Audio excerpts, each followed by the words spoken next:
What you would normally do when soldering brass is to clean the surface of your piece, apply some flux and start soldering with your iron at temperature. Even though this might work for small pieces or very thin brass or copper sheets, this won't work when you want to solder big pieces such as this 15mm brass rod. In fact, you can see the tin doesn't stick to the brass because the brass surface is still not hot enough, and you will see small balls forming all around your part. So to solve this, clean the surface using a sandpaper, apply the flux like you normally do, then use a torch to increase the brass temperature. Mine is very little, so it takes around 40 seconds for the brass to get to the right temperature.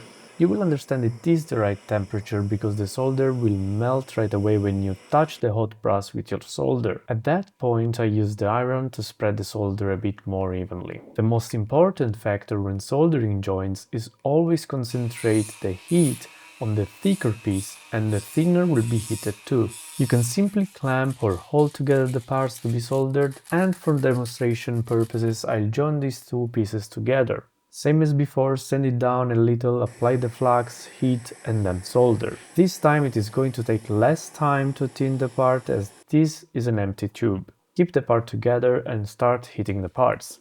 As you have seen, I've created a thin film of solder on the 15mm rod to facilitate the solder flow. Keep in mind that solder will make the upper tube float around, so it is imperative when doing this operation to clamp or hold the parts together. If you find this video helpful, please leave a like and subscribe to the channel to support me. Thank you and see you in the next one.